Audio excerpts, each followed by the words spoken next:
Is the fan narrative about Auburn's boosters actually legit, or are we just emotional about it? Well, Zach, I actually just finished crushing some chicken farm, and I am freaking ready to rock and roll. You are Locked On Auburn, your daily podcast on the Auburn Tigers. Part of the Locked On Podcast Network, your team every day. Yes, welcome on into Locked On Auburn, your daily Auburn Tigers podcast. I'm your host, Zac Blackerby, and thank you so much for making Locked On Auburn your first listen every single day. Happy Charlie Tuesday. Auburn message board legend Charlie 5 broadcasting live from Barbaritos over here in Auburn by the Auburn Mall. We both just enjoyed a delicious lunch, and now we're going to talk some Auburn football. Let's do this. The biggest, I don't know, it seems like the biggest storyline right now with Alan Greene being gone, outside of TJ Finley being named starting quarterback, is, this national narrative about how dysfunctional Auburn is, and you're not buying it. No, and every time I read that, the blood rushes to my head, and it's not from the top button being all the way up. I get so aggravated because I see articles like Ivan Maisel. Why would anybody want to come to Auburn?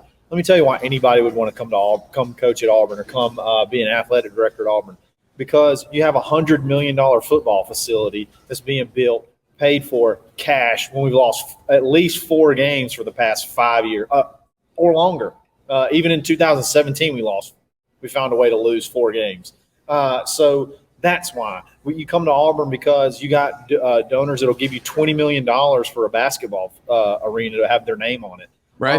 I'm so tired of this narrative that, like, we have this evil group of people that want to just keep Auburn down by giving them their money. Like, in what walk of life do you give money to something and you don't want to, because you care about it and you don't want to put your input in? Like, how many other college football programs out there do you think there are where people just blindly give their money outside of maybe Alabama and maybe Georgia and Clemson? How many football programs out there do you think there are that people just give blindly and say, hey, here's my money, have fun with it. We don't care. We don't care about the results, just whatever. We're just going to step back and stay out of your way. It's not reality. It is not reality. It's every athletic program in the country. It's aggravating.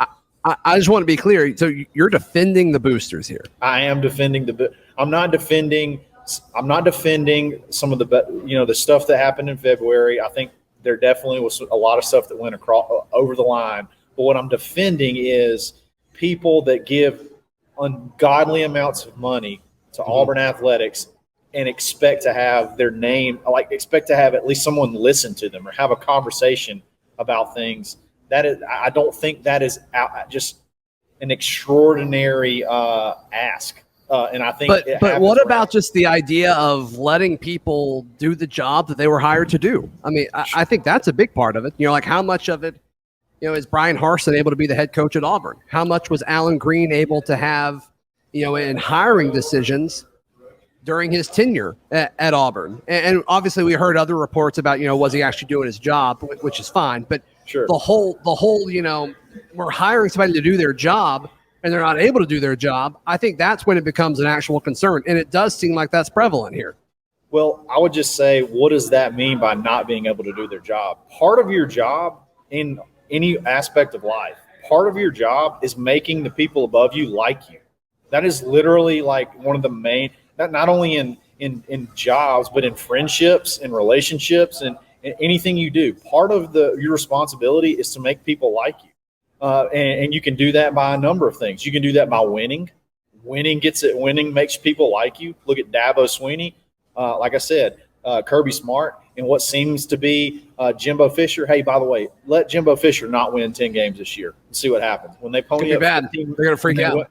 When they pony up $15 million for a recruiting class, let that guy not win 10 games this year and see what happens.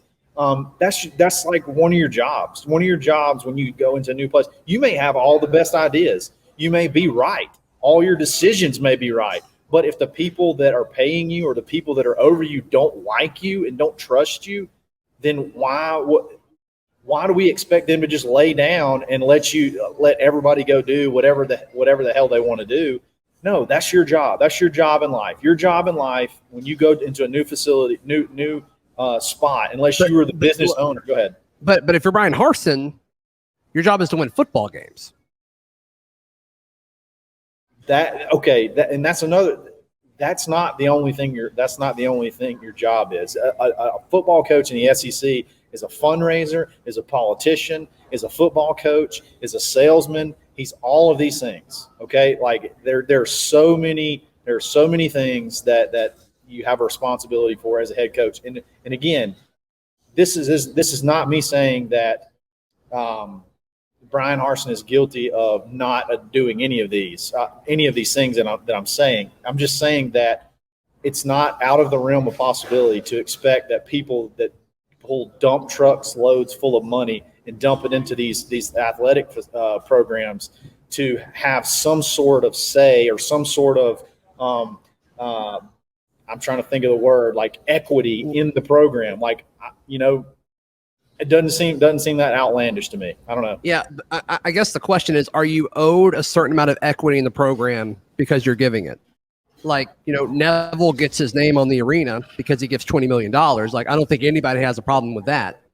Right. But is he going to suddenly be able to say, hey, Bruce, you should offer this guy instead of this guy? Like, I think there the line is crossed, right? Sure. And I think we all agree on that. And I do think some of the things that are supposedly happening here are not happening. Like, I think it's a little overblown, right? I mean, I remember when I was doing the midday show on ESPN 106.7 down here, I had callers saying that, like, Jimmy Rain was calling plays from the box, which is obviously ridiculous. Like, obviously that didn't happen. But I do think it's interesting, like, the speculation when Bryan Harsin got here, it's like we already knew Mike Bobo was the OC. It's like we knew that Mike Bobo was the OC before we knew who the head coach was, right? And then, like, Derek Mason kind of seemed like his name was already written down as well.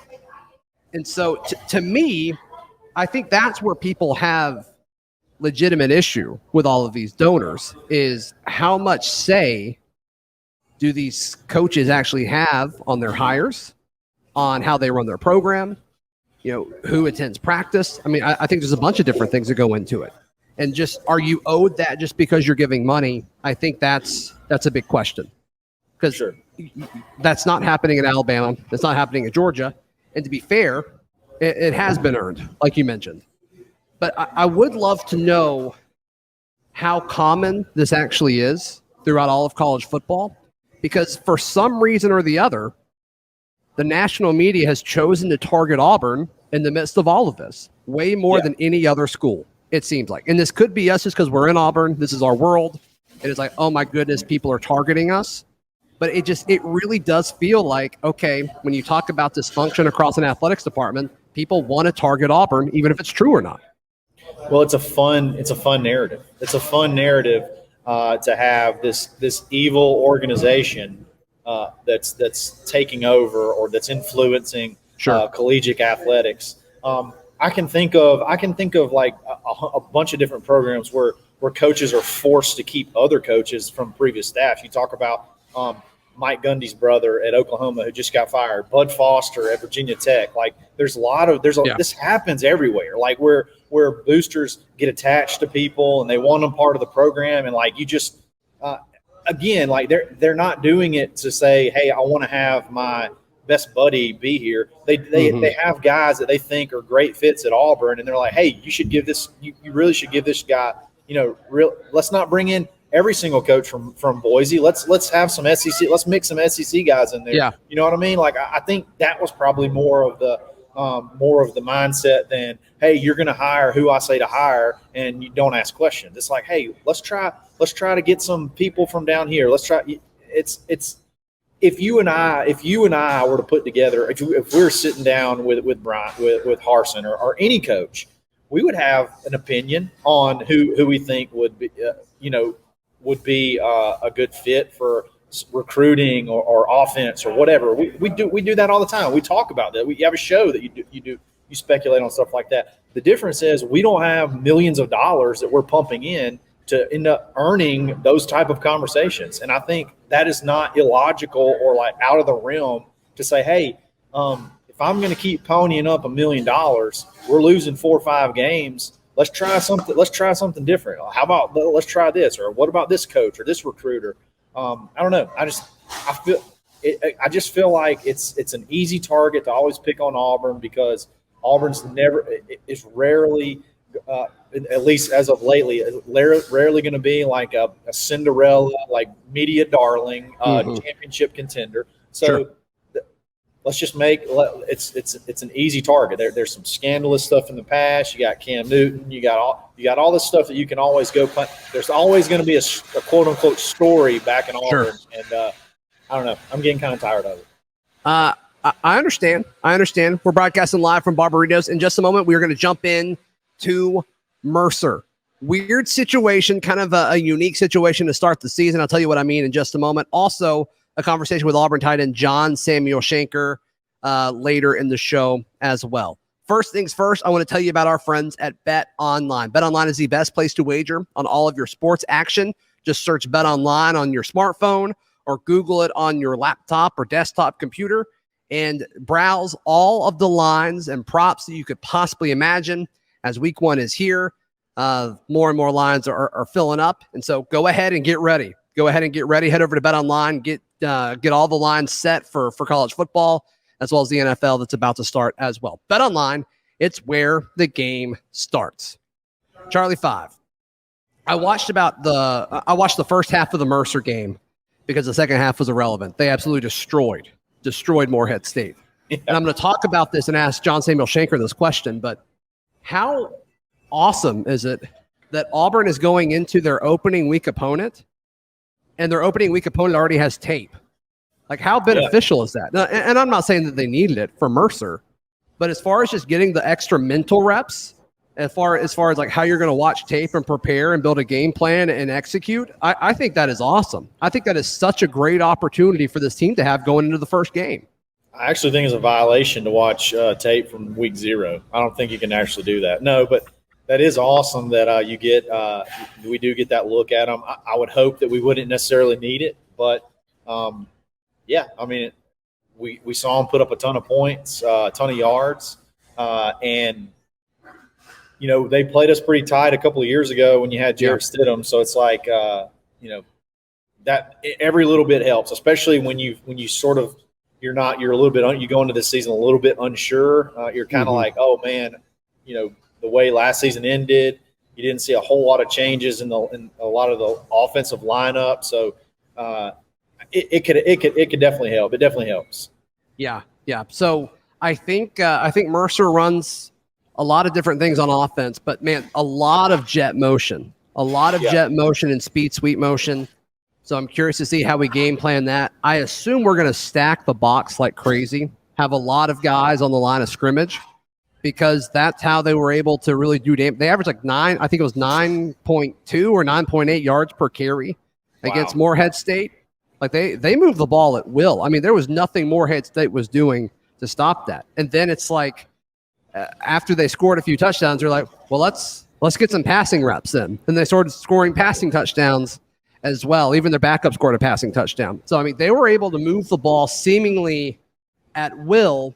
Obviously, they're going to have a different game plan for Auburn, but their offense came through the run first.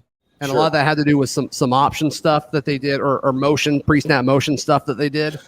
And I really just think if you neutralize that, they're not going to be able to move the football.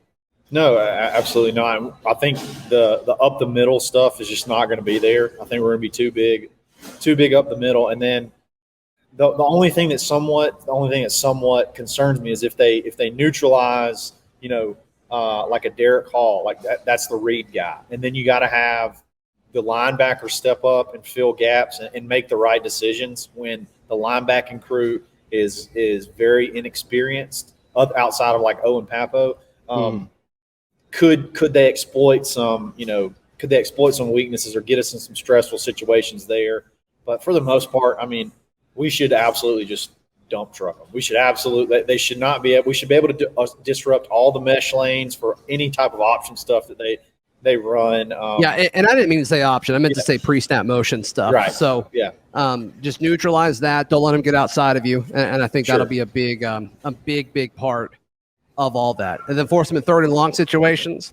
put Derek Hall and Eku Leota on the field at the same time. And We've been talking about it all summer. Let's see what it looks like. Let's absolutely see what it looks like. Yes. And look, Morehead State could not tackle. I mean, they were just standing up at the point of contact consistently. Didn't matter what position it was. It was a defensive lineman. It was a linebacker. It was a defensive back.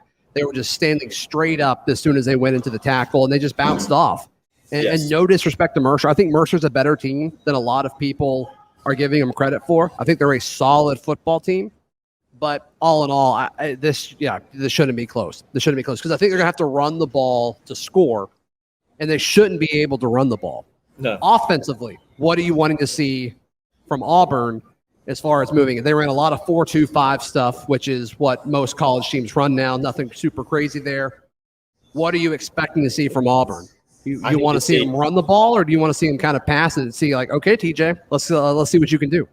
I need to see deep balls connecting is what I need to see because that to me, we can do all this little dink dunk. We can do all the dink dunk stuff. That's the stuff TJ can complete at a fairly high clip. The outs, the digs, the little the throws to the tight end and the flat, things like that. We need to push the ball vertically and help get some breathing room for Tank and Jarquez. That is the thing that ended up destroying us last year, to the point where we could not run when we had to run the ball because they just didn't respect anything that we could do. So we got to get it on film. We're going to push you vertically, and TJ needs to be able to hit those passes downfield. And if he can pull that off, he can do all the other things. Like he can. Yeah. He's, for the most part, in front of him to the sidelines, he can be very, very accurate. If you can protect him at all, give him time to push it down the field, and then see some of these guys go up and get balls or go beat some dudes deep. That's, to me, that's what we've been missing for since Darius Slayton, probably. Like a true guy that could take the top off, can beat guys deep. Seth could go up and beat you, but it was going to be basically a one-on-one possession type thing. Like there's not a lot of times where he's just going to blow past you and catch a deep ball and go. And then we could never seem to connect with Schwartz. And then last year we just never could complete a deep ball. So that's what I want to see. I want to see deep balls. I want to see us making it rain down the field. That to me would show me a sign that we've gotten a lot better. We've progressed, and we're kind of ready to go. Do you want to predict how they handle the quarterback situation after all these reports about TJ Finley kind of separating himself over the past week? I'm kind of not buying as much of the Robbie stuff as I was a week ago. No, I think it benefits Auburn the most for TJ for this season, for TJ to get as many reps in game time and build. It's a perfect stepping stone game, to get to Penn State. You don't want to I don't really get the whole let's let the quarterback battle roll into Penn State, and then you got your starter for Penn State. No, I mean, if we want to give Robbie some goal line stuff or short yardage stuff, I like that. I like to have cool packages you can put out there on film for people to see. But if TJ's the guy, which I think he's been the guy for a while now, let's go ahead and build it around him. Let's go ahead and give him all the resources, everything he can to push it and go. And that's what I want to see. I want to see TJ light it up, and I want him to light it up hard for 2 games and have everybody fired up to go when Penn State comes into town. And that's what I want to see. I want to see TJ making it rain. You got a score prediction before we let you go? Sure. So I'll say something like 55-14, something like that. Okay. I think that would be a win. Obviously, it depends on what the 55 and what the 14 look like, but I absolutely think that would be a win. Charlie 5, before we move into our conversation with John Samuel Shenker, how could people hear you and find you and all that stuff? Find me on Twitter at _Charlie_5. You can find me in the Locked On Auburn Discord every single day.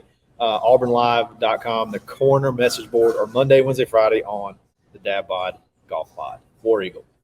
Coming up on the show in just a moment, our conversation with Auburn tight end John Samuel Shenker. Our weekly visit with Auburn tight end John Samuel Shenker, brought to you by the Crawford Willis Group at eXp Realty. For all of your Auburn, Opelika, and Lee County real estate needs, visit CrawfordWillisGroup.com. John Samuel Shenker, are the rumors true? I've heard this number change has made you at least twice as fast as you were a year ago. Can you confirm this? I would like to think so. For some reason, after that running with Reed thing, everyone's been asking me that question. I A lot of people have said it makes me look thinner, so I'll take that. Yeah, just watching you at practice, I mean, it seems like you're moving around a lot in the passing game, which is obviously what we saw you kind of take a big step forward last year, right? I mean, you had the best season for an Auburn tight end ever. And a lot of folks are expecting you to take that next step again. I mean, is there any pressure with that? Or is this kind of the thing where like, okay, I've done this. I know what I need to do. I just need to go out and do it. Yeah, I think it's more just capitalizing on what happened last year. I don't think there's no stress or pressure there, because I know what I have to do to be at my best. And in the tight end room, we all do a great job of doing that. And it's never about, the accolades or anything like that. But if that's what helps us win games, and that's what we're going to try and do. So over the weekend, TJ Finley was named the starting quarterback. Was that something that you kind of saw coming? Was it something that was a bit of a surprise, or did you expect the competition to go longer? What was your reaction to TJ Finley being named starting quarterback? No, I thought TJ won it this past week. I thought that he separated himself. For a while there, I didn't know for a little bit, but this past week, I was not surprised when they announced him. I thought he did a great job, and he was deserving of it after wrapping up this past week and all that he did throughout practices and everything. So I saw it coming. I didn't know when they announced, but I had a good idea that it would be TJ. Sure. What was it that he did this past week that you said, okay, yeah, this is probably the guy? I think it was just his focus. He got really, really focused in on the playbook and operating the offense in a timely fashion. And that's all you can ask for a quarterback, is just being able to run the offense in a way that doesn't allow hiccups and things like that, gets people aligned and stuff like that. And I thought he did a great job of that this week. His urgency was a lot better. I think he started to really understand the offense more. I think kind of clicked this past week. And obviously, as we get closer to the season, intensity builds, and I think that was where he separated himself. So obviously this applies to TJ. Obviously this applies to you, and it applies to pretty much all of the tight ends as well as most of the wide receivers, John Samuel. But this is the second year in the Bryan Harsin era of Auburn football. Obviously a change in offensive coordinator, but you got to think that the offense is going to be similar to what it was a year ago. How much of an advantage has this been, this year going into the season versus last year at this time? Oh, it's huge. This is the first time in like 4 years that we've had we've had a repeat of the same playbook, which is huge for guys on the offensive side, because now you can really hone in on the details and things like that. When you used to, you're just trying to survive and know the plays and know where to line up and things like that, because there's so much in a playbook. But now, especially in the tight end room, we're very detail-oriented now with the plays, because we know our assignments and where to line. Now it's really about the details and making sure we win every play. And I was talking about this with Micah Riley-Ducker on the show a few weeks ago, but the tight ends, I mean, you guys have to learn, where you are, a lot of pre-snap motion, it sounds like. And then obviously the blocking side of it, obviously the route running side of it. There's a lot of information to digest from, when the play is put in there from when you have to execute just a few seconds later. Yeah, that's part of being a tight end in this offense, is you have to know everything. And I think that's a pretty cool opportunity, because then you can also be another quarterback on the field for guys that may not know where to line up on certain plays and things like that. So it's a pretty cool opportunity. Now, it's a lot on you, but that's the responsibility as a tight end. I mean, most offenses, tight ends are very flexible, so you do really need to know most of the playbook. But we like to think of ourselves another quarterback on the field, just for alignments and assignments for guys if things get a little hairy here and there. Sure. Our weekly conversations with John Samuel Shenker are brought to you by the Crawford Willis Group at eXp Realty. You can check out all of their real estate services, whether you're an out-of-towner looking to get game day properties or potential rental properties, or my family, we've used them to find our next home as we are moving in just a few weeks. We will trust them to make sure everything is tied up there, as well as selling our home once we get all our stuff out of here. But check out the great folks at Crawford Willis Group at eXp Realty, crawfordwillisgroup.com. John Samuel Shenker, it is finally game week going into the season. How exciting is it to know that you're going to be hitting other people, not people on your team? Man, that's, you go through all this work and things like that for these opportunities. Coach Harsin, says it all the time. We have 3.5 hours for all the work that we put in since January. Yeah. And that is such a small amount of time. And to be at our best in those 3.5 hours is the goal. But it is super exciting. And to play in front of our fans, scrimmages in there and Jordan Hare are awesome, but without the fans, there's nothing like it. So we were very excited, and it's finally here. So give us a peek behind the curtain as much as you can on this. Obviously, there's a point in fall camp where you switch from it being fall camp to it being, okay, let's prepare for the season. How much film study has there been over the last few weeks for Mercer versus, other teams kind of down the schedule? How do you kind of balance all of that? Well, we don't see anything but Mercer. Okay. Now we'll have analysts and things that'll go ahead and start evaluating tape for other teams, but they won't show us anything other than Mercer, which is, I think that's how it should be. You just focus on the first opponent because you can't be 1-0 without beating them. So, no, we don't see anybody else. We started looking at Mercer last week, I believe, was the first week. And so we get an extra week on Mercer. And then, obviously, once we get into next week, we'll focus on that team. Sure. It's kind of a unique situation that you guys get game tape on the first opponent because they played in week 0. Has that happened before while you've been at Auburn? That's pretty unique, right? Yeah, no, that hasn't happened. It's really awesome because that first game, you never really know what they're going to come out with. And I don't really like first games from that standpoint because they can bring out anything. If they have a coordinator change or things like that, like you never know what they're going to bring out. So to have that is really nice just to see, their personnel and kind of their schemes. I mean, they might have a few new ones for us, but overall, we know what they're going to come out in for the most part. So that can be a big advantage for sure. Yeah. Ran a lot of 4-2-5 against Morehead State. There's no telling what they'll throw out against you guys. But when you watch Mercer, I mean, what impresses you about this defense? Very physical. They play really hard. That was the one thing that stood out to me is they're coming downhill and they're going to hit you and they're going to play really hard. And when you play teams like that, when they come to a big school like Auburn, I mean, this is a big game for them. This is a chance for them to shine on a big stage. So when these kind of teams come into town, it's serious, and you can't take any team lightly. And it's the opening game, so there's no reason for us not to be amped up for this one. John Samuel Shenker, thank you so much for your time. Looking forward to doing this every week throughout the season, man.